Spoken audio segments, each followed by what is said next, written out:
My name is Tony, and I'll be your event specialist today. All lines have been placed on mute to prevent any background noise. Please note that today's webcast is being recorded. During the presentation, we will have a question and answer session. You can ask text questions at any time. Click the green Q&A icon on the lower left-hand corner of your screen. Type your question in the open area and click submit. If you'd like to view the presentation in full screen view, click the full screen button in the lower right-hand corner of your screen. Press the escape key on your keyboard to return to your original view. For optimal viewing and participation, please disable your pop-up blockers. And finally, should you need technical assistance, as a best practice, we suggest you first refresh your browser. If that does not resolve the issue, please click on the support option in the upper right-hand corner of your screen for online troubleshooting. It is now my pleasure to turn today's program over to Kennedy Swallow, Health Transformation Communications Manager. Kennedy, the floor is yours. Great. Good morning, everyone. Thanks for joining us for this last public warfare series that's around the state. We're happy to have you to learn more about the Medicaid transformation project demonstration. I'm going to introduce our speakers, and we will turn it over to our speakers. So let me just make sure I can advance this slide.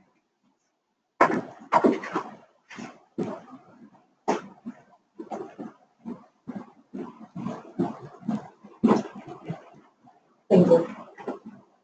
Today speaking, we have Nathan Johnson, our Chief Policy Officer at HCA, Bart Province, our Director of Medicaid Transformation. B. Recker will join us. He is the Director of the Home and Community Services Division, the Aging and Long-Term Support Administration at DSHS. Mary Ann will be here to answer questions during our Q&A portion. We also have Kaylee Klein here, and she is a Health Policy Manager with HCA, and not listed but who will be speaking is John Grumbach, and he is a Senior Health Policy Analyst. With that, I will turn it over to Nathan to frame the conversation. Thank you, Kennedy, for that. And thank you, everyone, for joining this webinar this morning. As Kennedy suggests, this is number 10 in a series. We have now visited all 9 regions with accountable communities of health in the state, and having a great time, frankly, meeting community members and those interested in this work. And I think each region brought out its unique qualities, and it was just a phenomenal time. So for any of you who are on this webinar who were able to participate in those meetings, you will recognize a lot of this content. We do intend to move through this content relatively quickly today, and provide ample time for any questions you might have, and then answers from our distinguished panel here, subject matter experts. So today's agenda in brief, we're going to talk a little bit about how we arrived to this point. I'll provide you some sense of our goals and long-term vision for this work. We will discuss each of the 3 initiatives in some detail, and then describe to you as a matter of process what is next. You know, all of this work sits against the broader backdrop of Healthier Washington, which has 3 chief pillars to it that many of you will be familiar with now. The first of which is focusing on whole person health, addressing the solid and fragmented nature of delivery system approaches and financing, in particular with a focus here on physical and behavioral health services, and addressing the large portion of our population in Medicaid that suffer from both. The second is rewarding value over volume, recognizing that today's payment systems for Medicaid reimburse for widgets, reimburse for volume of services, and care very little for the outcomes of that care, or what we would define as value of that care delivery. We want to reverse that, and this demonstration proposes to do so over the 5 years. And finally, empowering local communities. We believe for health transformation to be sustainable, that it must be led and it must be sustained locally. That's why our accountable communities of health in this state will play such a formative role and an implementation role throughout for this demonstration, in particular with responsibilities associated with Initiative 1. So a little bit on the winding path that has helped us arrive at this point. This has been a long process, and now we are actually 4 years really into the work of Healthier Washington. It began actually in early 2013 with the state's receipt of a State Innovation Model Design Grant, which allowed us to create at that time a 5-year healthcare innovation plan, which was published later in that year. It led to governor request legislation in 2014, which was passed on a bipartisan basis, 2 pieces of legislation. That further resulted in the award of the state with a state innovation model testing grant amount of $65 million for 4 years. That grant began in early 2015. The next thing that was to be done was to address some of the Medicaid specific needs related to Healthier Washington. And we began that discussion formally with the release of a concept paper for our Medicaid transformation project in May of 2015. That was followed by a formal application to the Centers for Medicare and Medicaid Services in the summer of 2015. And after a long and protracted negotiation process, that Medicaid transformation project was finally approved in January of 2017. And we now sit in month 3 of that demonstration, actively moving forward in this implementation year of the work of Medicaid transformation. And that 5-year demonstration is effective through the end of 2021. I alluded briefly to legislation supporting transformation, and here's a picture of just some of those pieces that have really formed the policy construct for this work. Starting with House Bill 2572, which passed in 2014, which directed the agency to move forward on value-based purchasing reform. It directed the formation of a mandatory all-payer claims database. It put into place the first 2 pilot accountable communities of health, and it standardized our performance measures. It also directed the work of integration moving forward. Senate Bill 6312 provided additional details, specifying that we must have whole person integrated managed care by January of 2020.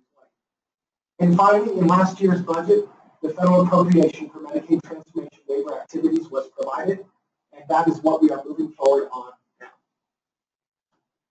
One term of art that I think is helpful to reference at this stage is the special terms and conditions. This 5-year demonstration is a contract between the state and the federal government. That contract enables Washington to operate this demonstration and enables the financial support from the federal government for this work. It is not the full detail for this work that's housed in many additional documents, including protocols that are under development and that we'll address further in this presentation as we get into the timeline. But the important thing to underline here is these special terms and conditions represent a binding agreement between the state and federal government for the next 5 years and provide the basis for our moving forward at this stage. Now moving to the broad overview of what this Medicaid transformation demonstration means to the program, I'd first like to start with what the Medicaid program is and who it serves. We know the Medicaid program in this state by the term Apple Health. Apple Health covers 1.9 million individuals in this state. Half of the births in Washington are covered by Apple Health. More than half of the children in our state are covered by the Apple Health program. As well, Apple Health has changed significantly over the last 3 years with the addition of 600,000 adults who were not previously eligible for the program.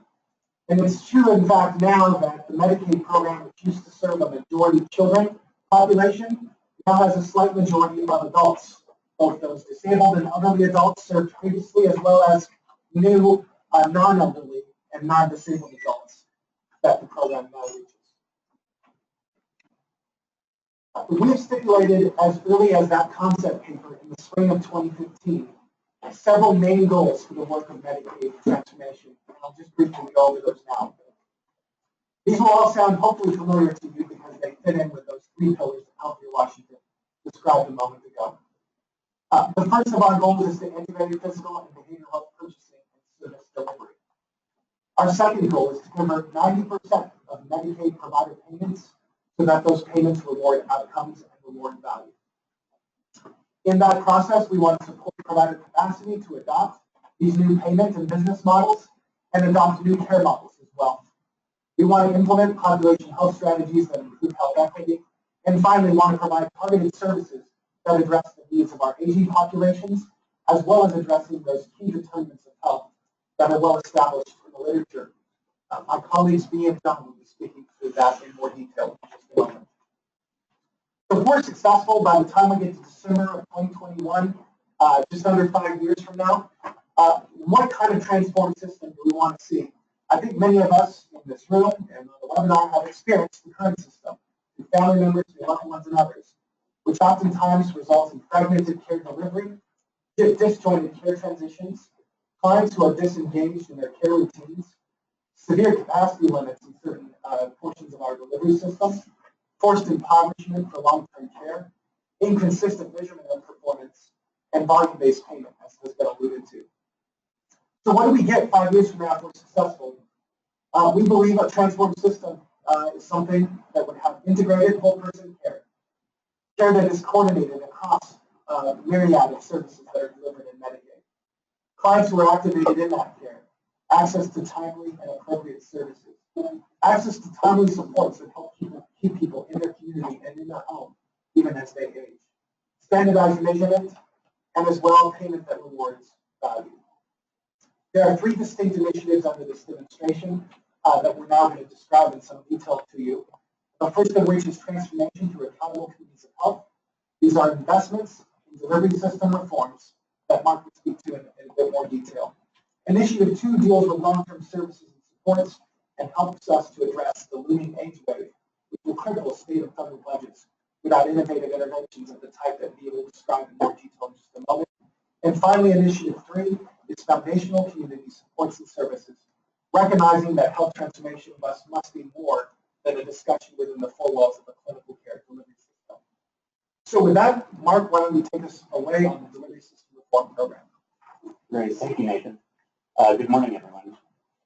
As Nathan mentioned, Initiative 1 really focuses on transformation through accountable communities of health and has as its goal reform of the delivery system to achieve the goals and objectives that Nathan has outlined. So it's important to remember that really at the center of Initiative 1 are the ACHs. As we mentioned, we just completed a series of visits to each of the 9 regions of the state, each of which is represented by an accountable community of health. And the ACHs have significant roles that are illustrated on this slide. Coordinating and overseeing regional projects. ACHs are very broad tables around which sit not just traditional providers of care, but other members of the care community and those who are responsible for really assuring that our Medicaid beneficiaries can achieve the kind of health and the kind of value that we envision under Healthier Washington. In addition to coordinating and overseeing these regional projects, the ACHs will be responsible for applying for projects through the demonstration. We have, as many of you know, presented a project toolkit that outlines the areas in which we expect the ACHs and their cooperating providers to exercise the transformations that we've identified. These aren't projects that are developed in a vacuum, however. The project toolkit that we presented really was a result of long effort that really started with ideas that came forward from the community. So these projects are both responsible to the communities, but also responsive to them in terms of their needs.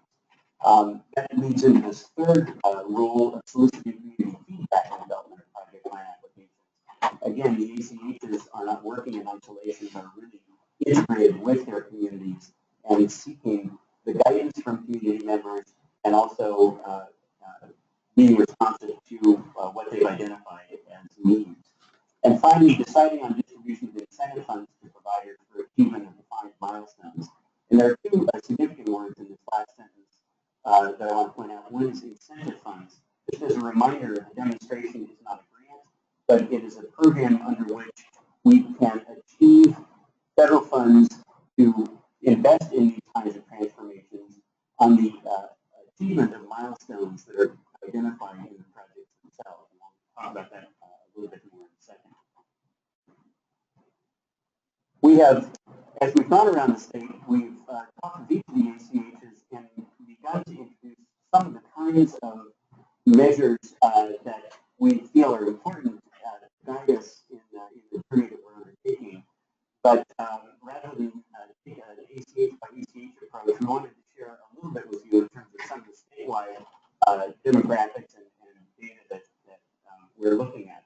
So as Nathan mentioned, we have nearly 1 in 4 people in the state covered by Medicaid. It's about 27% of the state's population. And again, we've seen a shift so that there's slightly more than being adults and slightly less than 50% of children, which is a shift from the traditional Medicaid program. Of significance, and many of you who are familiar with our project toolkit will relate to this because of the prominence of one of the projects in terms of behavioral health integration. Almost 32% of those Medicaid beneficiaries have an identified mental health need. Furthermore, 11% with an identified substance use disorder treatment need. And this last statistic is one which we're all seeking to improve. About 61% of the children ages 3 and 6 have had their well child visits. And we've seen fairly consistently from one ACH to another that this is an important metric to pay attention to, and in turn an important goal for us to pursue in terms of improving that number. I mentioned the project toolkit, and again, many of you listening may be familiar with this, but this graphic attempts to represent really the 3 components, or as we say, 3 domains of the project toolkit. You can think of the bottom layer really as the foundation building blocks. Domain 1 in our project toolkit focuses on those ingredients that are really important in achieving the other 2, the projects in the other 2 domains. So these foundation stones look at financial sustainability through value-based payment, and value-based payment is a theme that you'll hear repeated throughout Initiative 1 in particular, but really throughout the demonstration initiatives as a whole. Another foundation stone, if you will, in this structure is attention to the workforce and workforce needs. In order to achieve some of the projects that are represented in domains 2 and 3, we recognize that there may be some needs for additional workforce support, workforce training and development to achieve those project goals. And the third foundational building block is attention to systems for population health management. And this has a lot to do with paying attention to the kinds of data that we can collect and produce that let us know how we're doing, how our population is benefiting from these interventions. And so there's a heavy emphasis in this component on collecting, using, and understanding data and information. The other 2 domains are really where the project activities focus, and you'll see that 2 of them are noted with check marks. In domain 2, which addresses care delivery redesign, we are requiring every ACH to engage in a project to accomplish bidirectional integration of physical and behavioral health care. This is a significant need, as we've seen across the state, and based on the earlier work that was done in our project toolkit development, it became evident that it was important to make sure that each ACH was attending to this particular project area. The other project areas in domain 2 have to do with community-based care coordination, transitional care, and diversion intervention. In domain 3, which focuses on prevention and health promotion, there's another item that's checked, and that is addressing the opioid use public health crisis. Again, our assessment of the needs across the state within the population we're serving show us that it's important that each ACH bring forward a project that does address this important health need in our communities. The other projects represented in domain 3, as you can see here, are address reproductive and maternal and child health, access to oral health services, and chronic disease prevention and control. What we've directed each ACH to do, in addition to the 2 check items that you'll see in domains 2 and 3, is to select one additional project from each of those 2 domains. So this begins to frame, from our perspective, the kind of the scope of activity that we expect each ACH to undertake over the course of the remainder of the demonstration.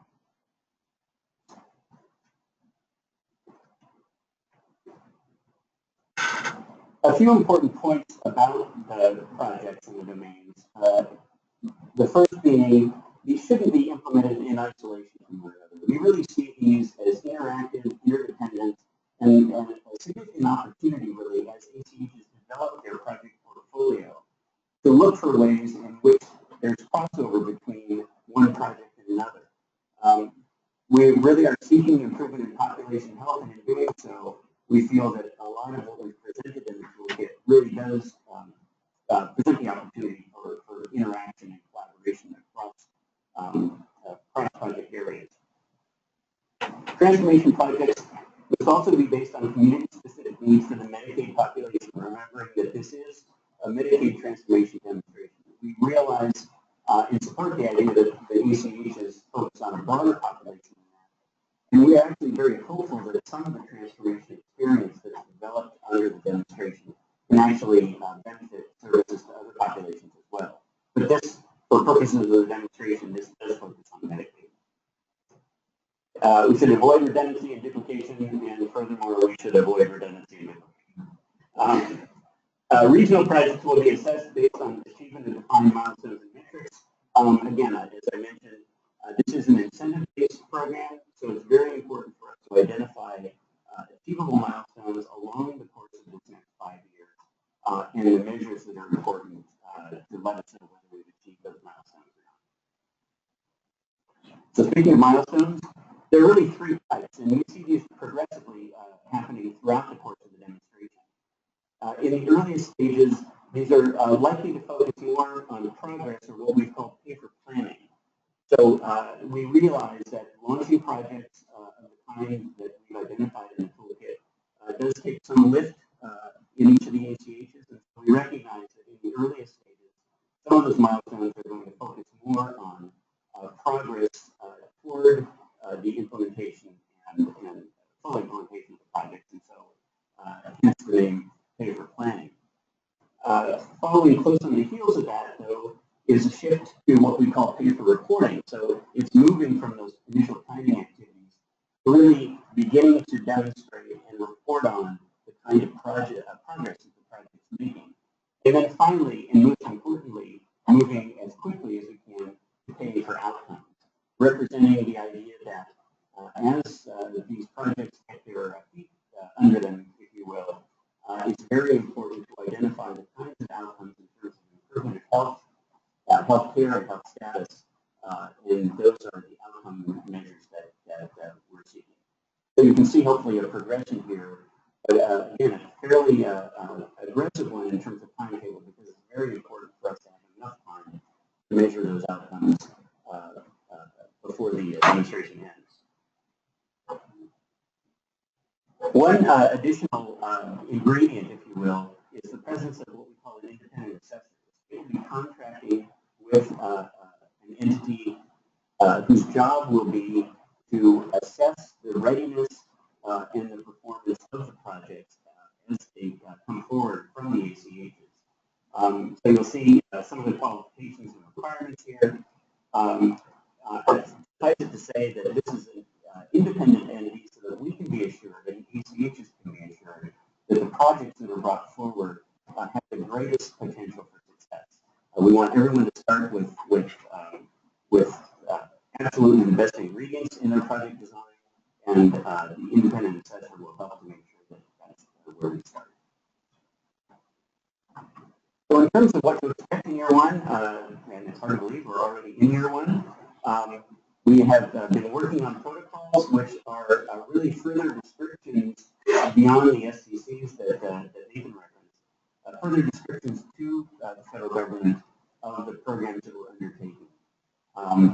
There will also be a 2-phase ACH certification process happening in the first part of this year, and this is really certification to make sure that ACHs, again, are absolutely ready and have the ingredients they need to bring their project portfolios forward.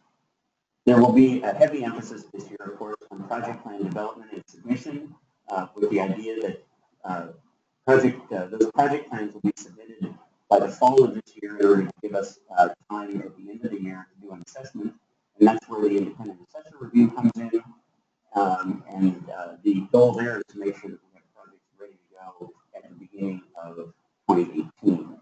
We're also in the process of procuring some additional help from outside vendors complement the staffing and resources that we have here at the Healthcare Authority and at DSHS.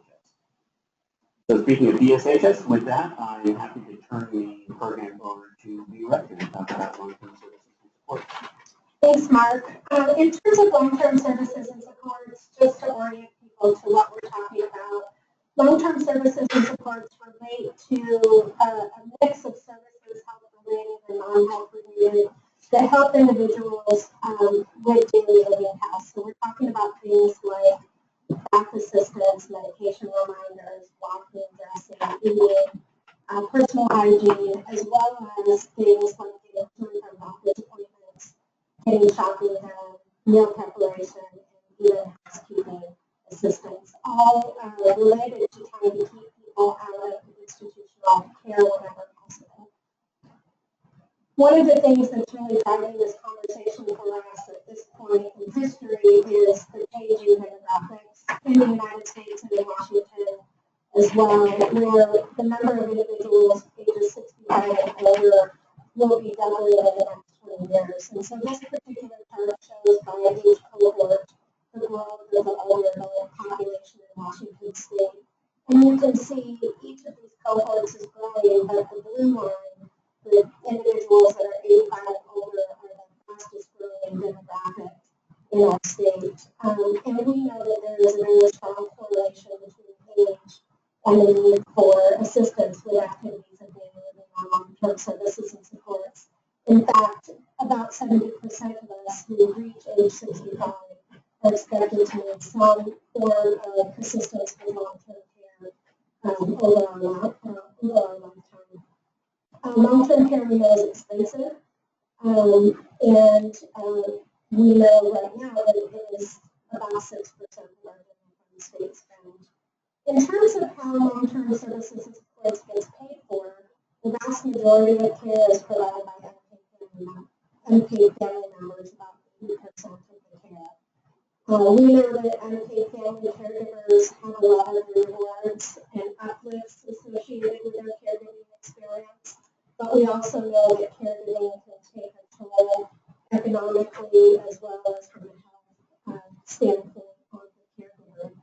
Unpaid caregivers typically about a quarter of them leave the job market in order to provide care for loved ones. So there's a loss of earning potential and no retirement savings. And most caregivers are in what they call a sandwich generation, in their 40s or 50s, and they still have some child care expenses and are helping children through college, as well as the economic pressure of helping their mother and father sibling remain in their own homes as well.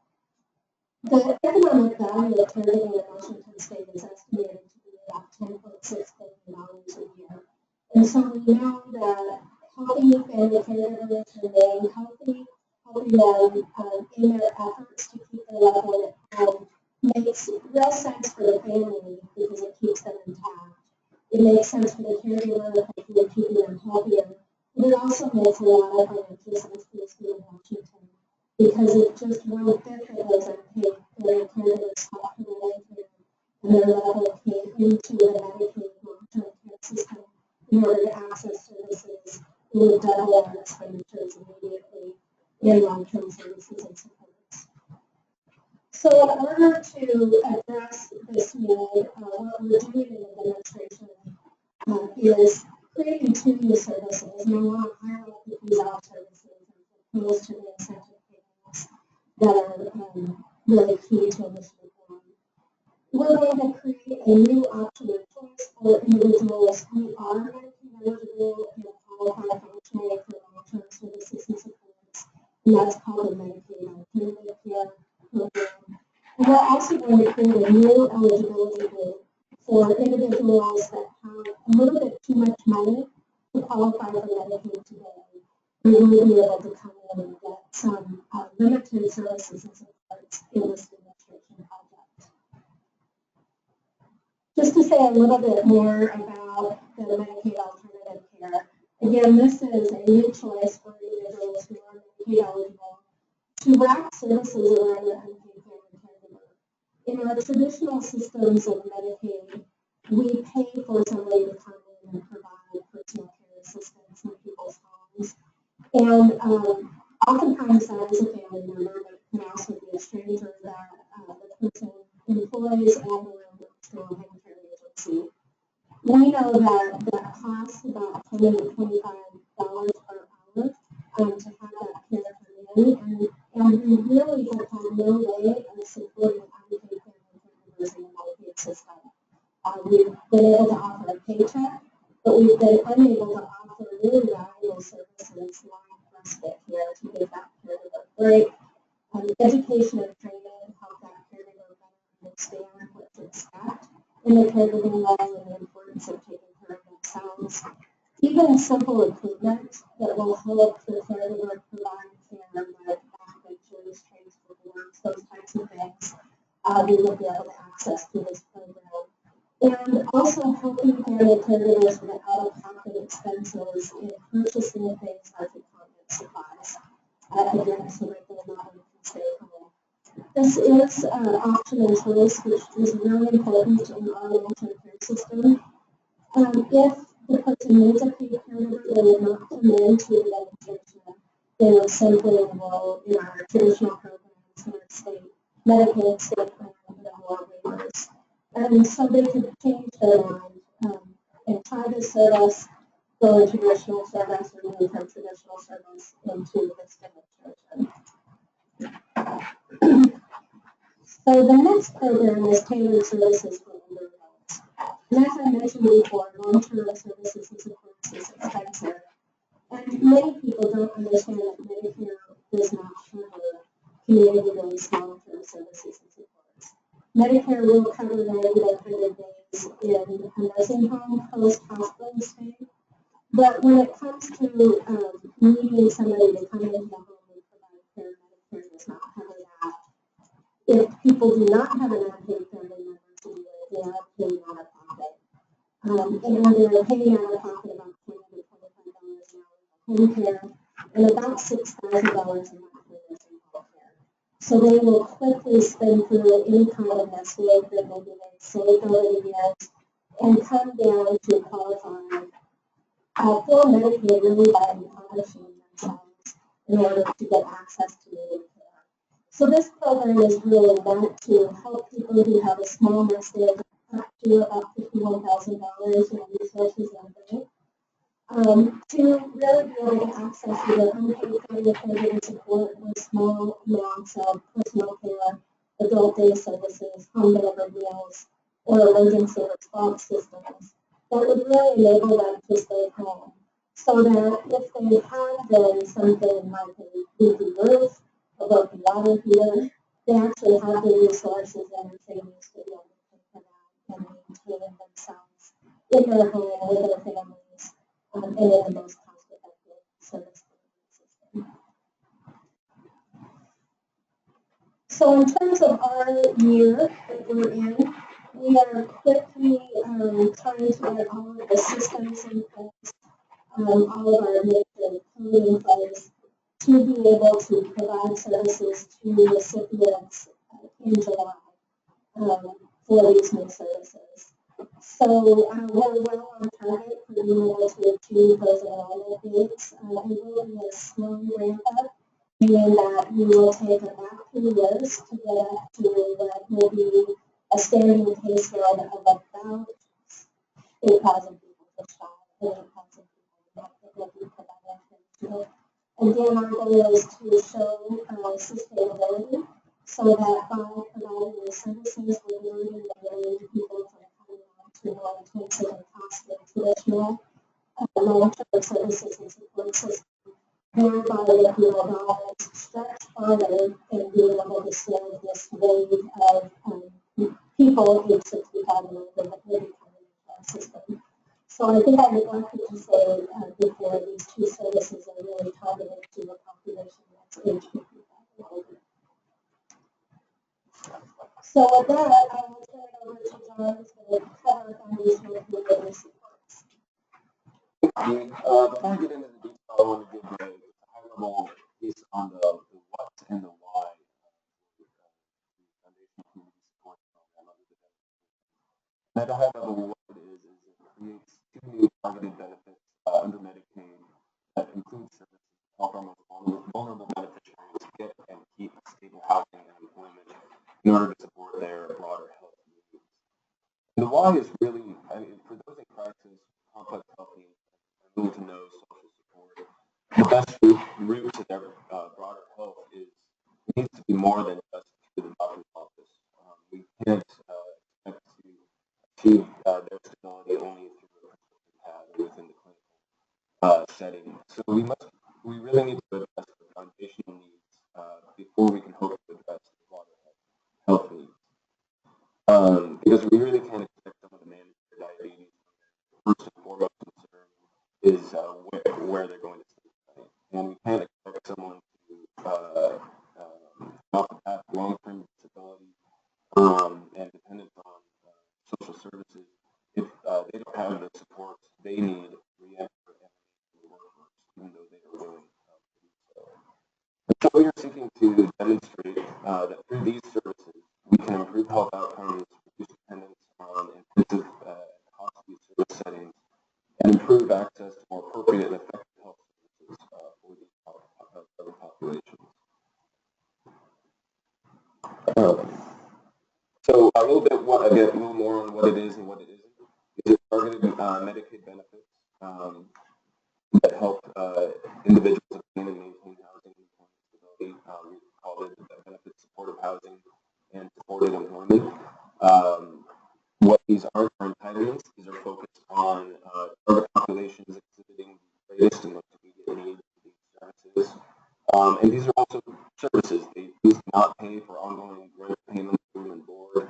They do not enhance pay client wages for the employment services. These are the wraparound services and supports that help an individual maintain stability in their housing and employment settings. The demonstration includes up to $200 million over the 5 years to deliver these services, and these services will be delivered statewide.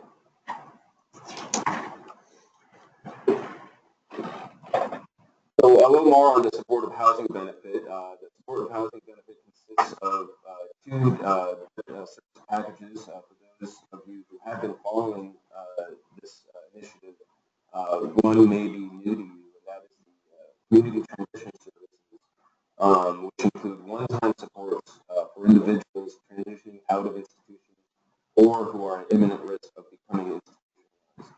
These one-time supports include expenses necessary for them to move into community independent housing setting. So that includes rental deposit, necessary moving costs, required furnishings, and other supports necessary for them to move an apartment or other community setting. The second piece of this are the ongoing supports, community support services that help address housing barriers, provide housing assessments and identification of resources for the individual to obtain and maintain housing. It includes collateral supports like engaging landlords to help prevent eviction and address crisis scenarios, and also education, training, and coaching necessary to resolve disputes and support their stability in their housing setting and independent living skills. Again, these services do not include ongoing payments to the board. It does not pay for the development of actual housing stock. These are the services necessary for them to access and maintain that housing.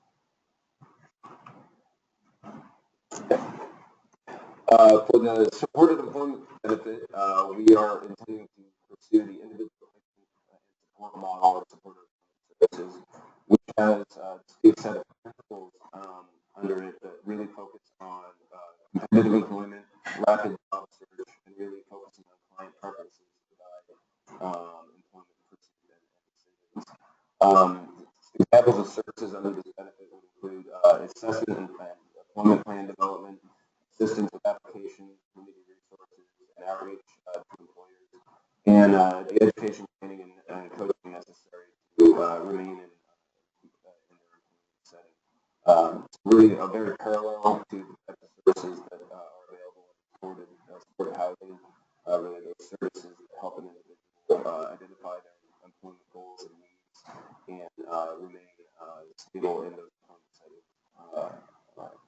once they achieve employment.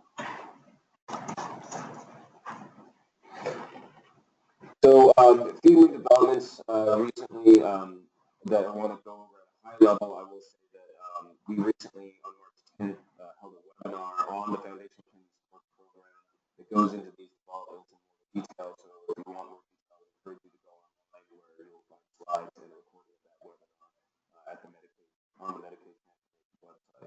But at a high level, we have decided to administer the Foundation Community Support Program to a single third-party administrator for the whole state and for both supportive housing and supportive employment benefits. This is a single entity contracted by the state, responsible for administering the services, contracting with providers, and authorizing services in the community. It does mean that this will no longer be administered by multiple delivery systems. However, services in target populations will not be affected by this approach.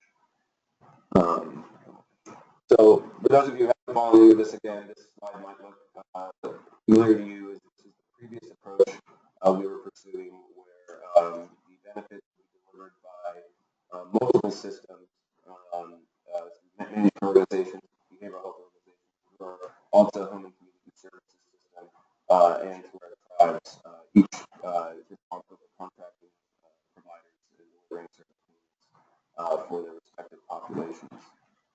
Under the new approach, it will be administered by a single entity, which will be holding contracting and payment responsibilities for providers across the spectrum of delivery systems and populations. Again, more information on this can be found online after the webinar held on March 10th. For next steps, we have submitted our protocol to CMS, to Center for Medicare and Medicaid Services, and which they will be reviewing and must approve before we can begin to deliver services. You can find the draft protocol on the website as well. For the third-party administrator, we actually update to this slide is that we have released that procurement as of Friday to our web's procurement system. It will also be posted to our website shortly. We're also in the process of a couple different Washington Administrative Code development processes for HCA. We are close to going to public comment for our service authorization WAC, and EDHR is also the Division of Behavioral Health and Recovery from IDSHS is pursuing WACs for specific certification for their community behavioral health agencies for supportive housing and supported employment services. More to come on those. So, in terms of what's next for the administration as a whole, we do have, our previous speakers identified the next steps for each initiative. It's hard to believe we're actually only 1/4 of the way through our first demonstration year, just to raise the heart rate of everyone in this room. And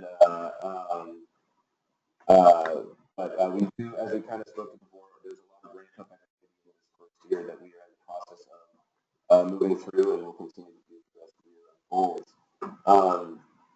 We have, in addition to the FCS protocol, we submitted other initial protocols to CMS. You can see drafts on our website again, and those will continue to be reviewed and discussed with CMS before final approval later this year. We also have several procurement processes, as mentioned before, in the process, and that will roll out in the coming weeks and months as we ramp up towards implementation of the demonstration. Really, by the end of the year, our ACHs will have moved through their certification processes, submitted their project plans, and really be on their way towards implementing and executing their transformation projects under the demonstration. For initiatives 2 and 3, starting in mid-year, we will be ramping up the service delivery under those initiatives and moving forward through the mentioned a few other resources that can be found on our website, but please do go there for our whiteboard videos, fact sheets, other timeline and update opportunities at our Healthy Washington Medicaid webpage. Please visit that for more information. And with that, I think we're ready for the Q&A session.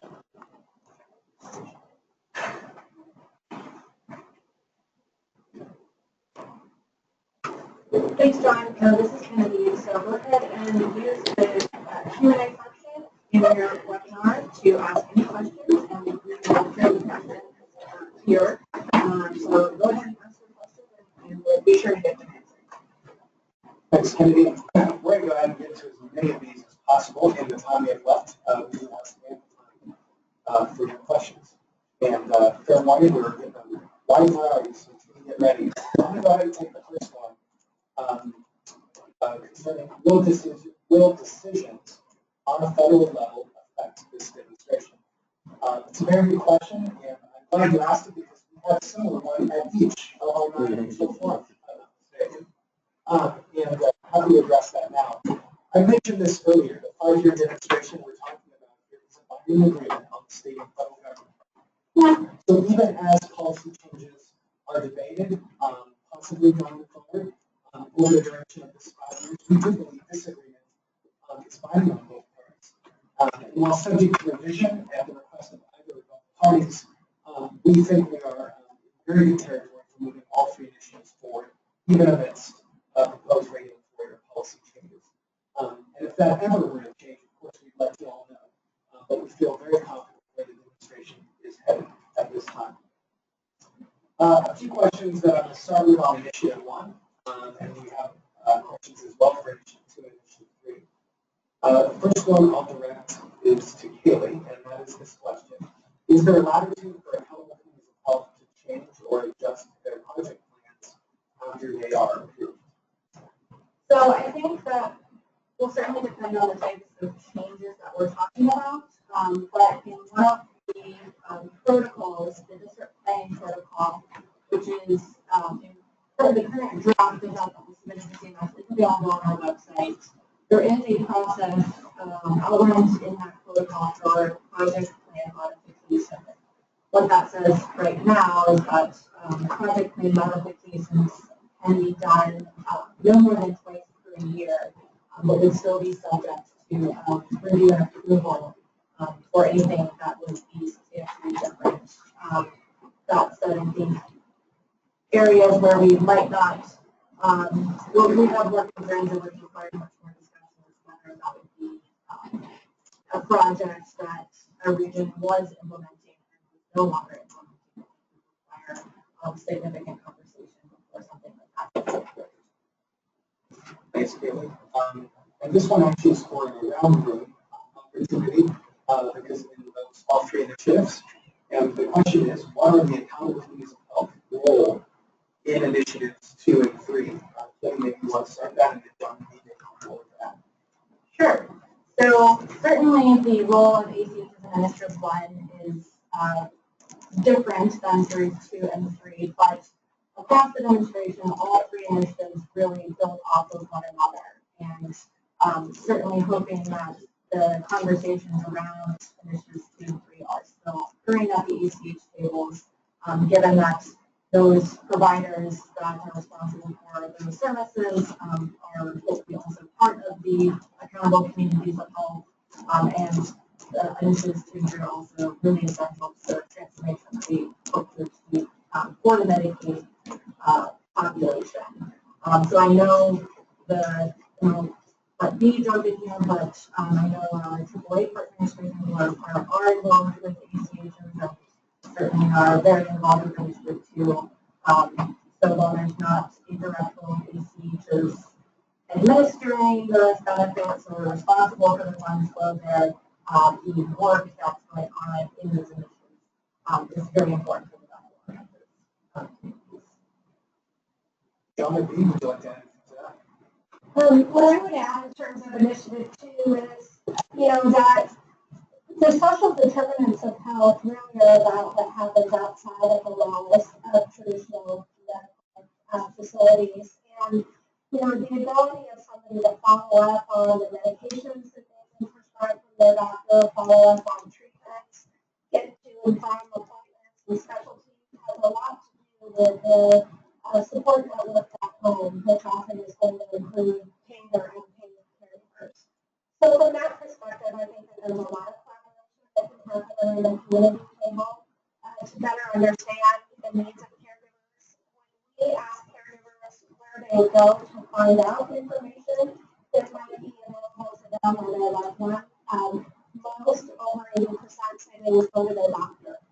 So my hope is that there can be some education around those community ACH tables about how to involve primary care providers in identifying caregivers, referring to Medicaid facility services, as well as to our traditional Medicaid programs. Again, as a way of really making sure that what the doctor is talking to their patient about is really through and followed up on once somebody gets back home.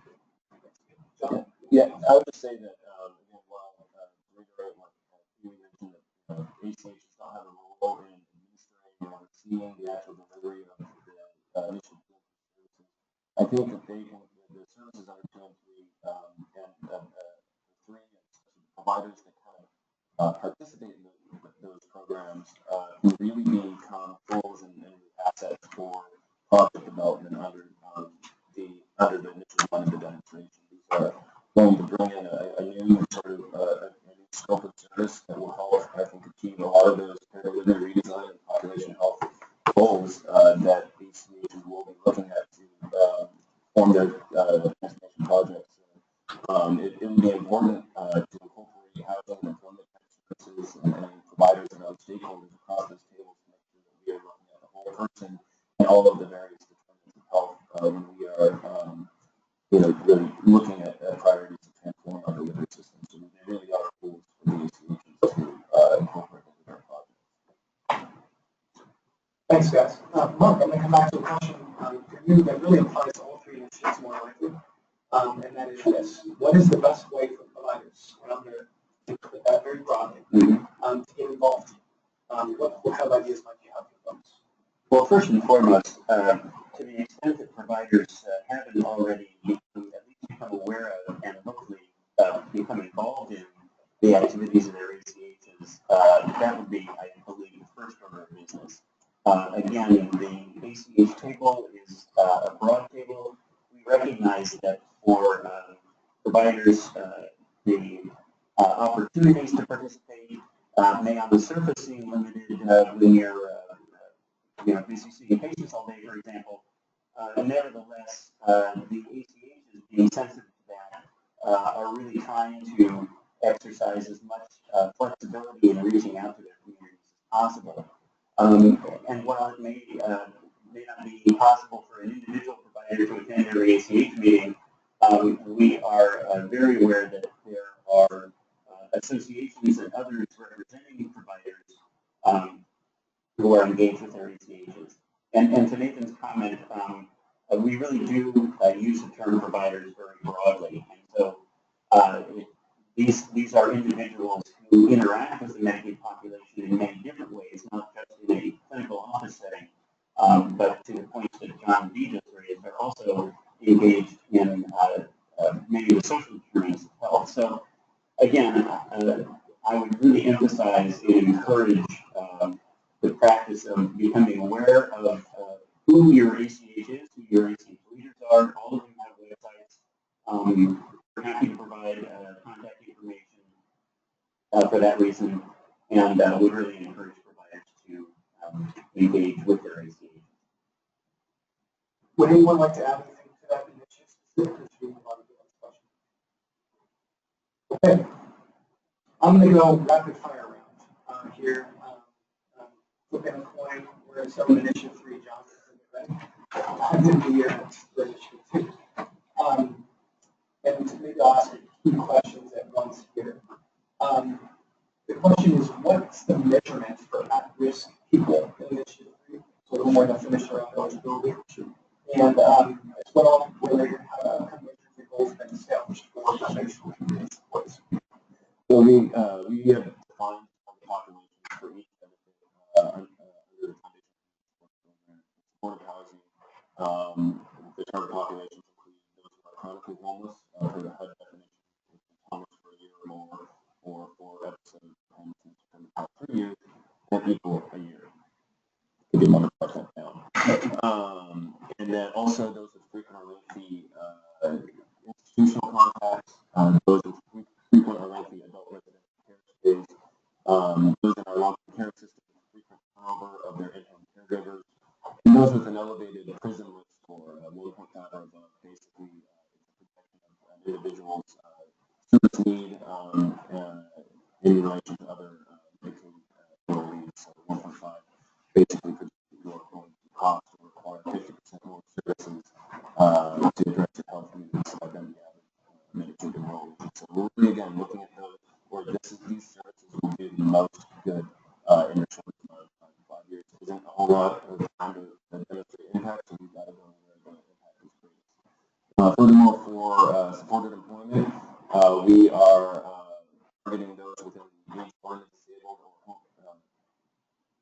housing and essential needs program. Those basically with a disabling condition, putting them on the path of long-term disability. This provides them an opportunity to get off that path.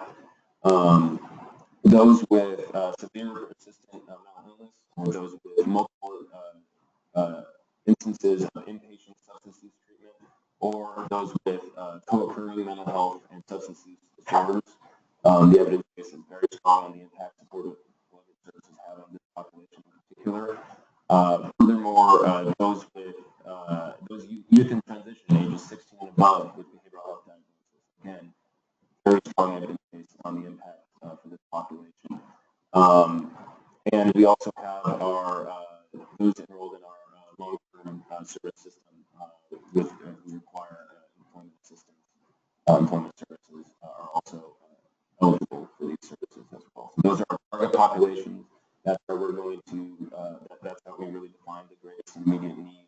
And as far as the evaluation, the outcome evaluation, I think some of that is still in process as we build our administration-wide evaluation. But really, what we're trying to do is build a business case for these services, the sustainability of these services beyond the demonstration year. We believe that this will reduce dependence on more service settings, creating a strong case for their sustainability beyond the demonstration. I think there's strong evidence based on the outcome and impact. We want to demonstrate the impact on delivering these services through Medicaid, so that within our authorized environment and the broader community, we can make a case for sustainability by the end of the demonstration.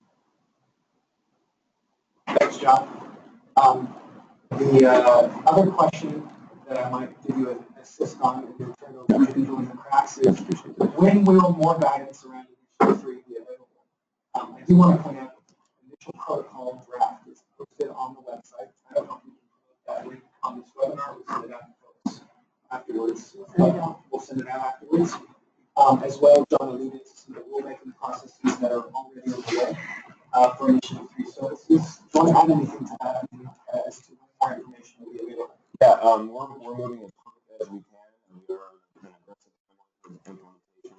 So the information will be forthcoming as soon as possible in terms of provider qualification, employment methodologies, and items like that.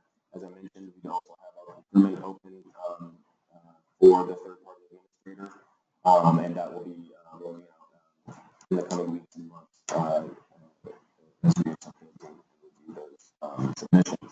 So the lots more to come for sure, and we will get it out as soon as we can. Great. And a few coming your way, as promised. First is, can one family potentially take advantage of both the MAC and TESOL benefits? So that's a great question. The answer is no. And the reason it's no is that MAC is really targeted towards individuals who are enrolled in Medicaid and individuals who get the full Medicaid benefits, including medical, behavioral health, and substance use disorder benefits. And TESOL, that is really targeted to individuals who can't qualify financially for Medicaid, although they still have a functional need for long-term services and support. And in that system, they would either choose to have services around their Medicaid caregiver, or if they don't have an Medicaid caregiver, they would get paid supports coming in. But they do not have access to the medical behavioral health substance disorder aspects of Medicaid in Casella, so you can't be on both programs. Thanks, that makes sense. One other more detailed question, and maybe before I ask this, I should let folks know, we are getting to the end of the questions that have come in so far, so would encourage any of you who are waiting to post your questions to do so now, so that we can get to it before we run out of time today. And this question is, what is the timeline specific to the TESOA program? We walk people through that a little bit. So our timeline for TESOA is similar to our timeline for NAP.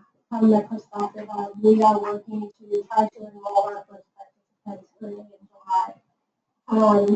This will be also a statewide rollout, and it's a statewide rollout for individuals to either contact their local area agency on aging for enrollment, or they can also contact their local community services office, which is a division of aging and long-term support administration, DSHS. So we will be providing services throughout the 5 years. So at any point in those 5 years, when someone wants to find out if they're eligible for these services, they will be able to contact either an area agency or the community services office after July 1st of this year, and we will work with them through the application process. Great. Well, I'm going to pause here because I think we have one more question that's come in. We'll get to that in just a moment. And again, encourage people to still submit your questions. We do have time to get to those left. So the only other thing I would add about Initiative 2 and access, we'll also have an application for the new TESOA benefit on Washington Connections. So if individuals are using Washington Connections by way of finding out what services they can available to them in Washington State, they would also get directed to an application that will help them access Initiative 2 services as well. Great. The next question is under Initiative 1, describe the accountable community health progress under Healthier Washington, providing increased adoption of value-based payment by commercial payers. Is the current value-based payment work tied to Initiative 1? I think this is a good question, and I want to start by addressing it at a higher level. First, all of the initiatives we've spoken about today, by virtue of the special terms and conditions, must be targeted at Medicaid populations. As well as you heard us address at the front end of this webinar, this Medicaid transformation effort is taking place in the context of much broader changes occurring in our health delivery system.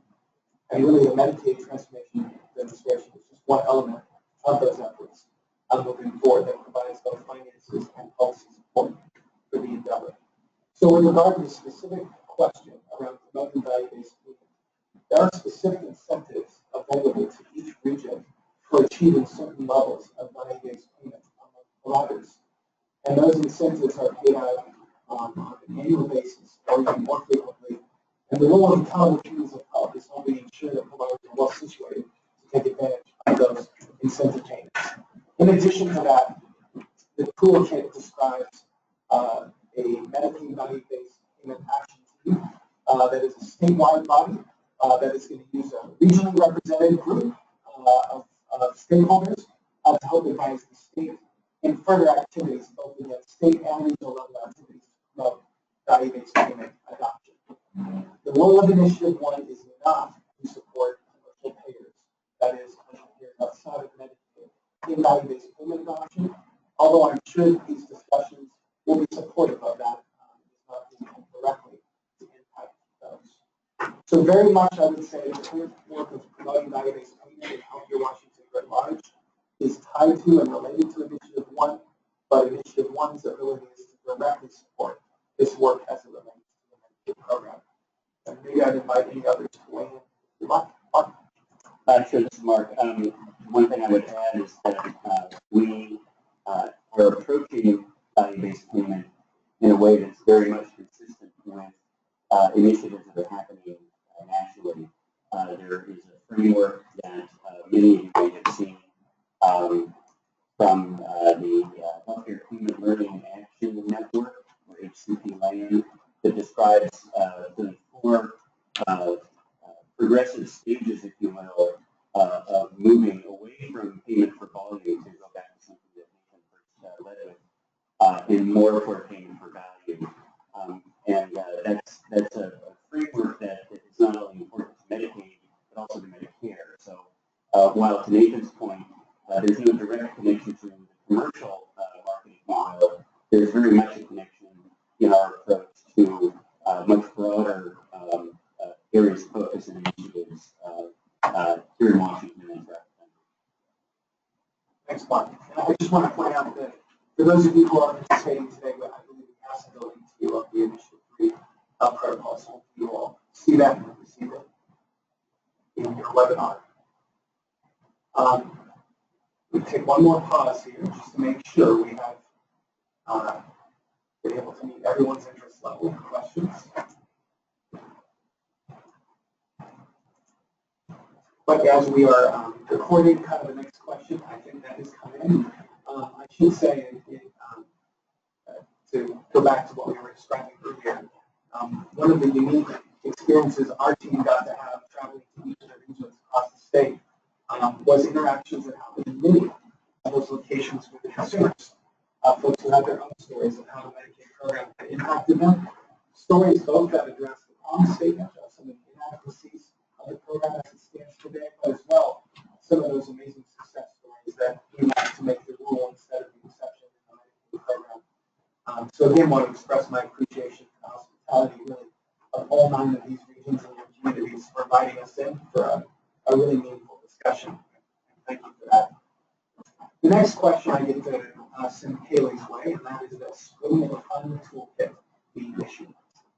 So the revised toolkit is available on the website. It's embedded in the district planning protocol under the link for CMS resources.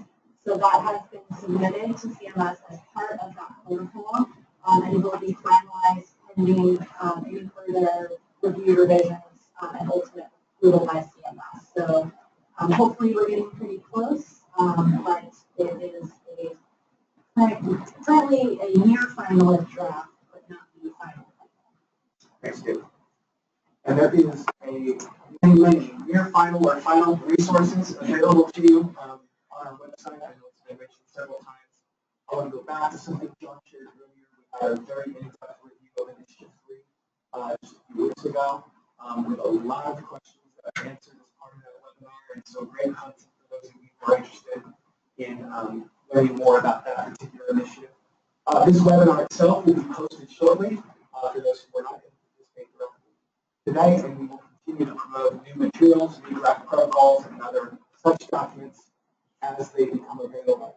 Again, the best place to find those is going to be provided for you on the slide that is up right now.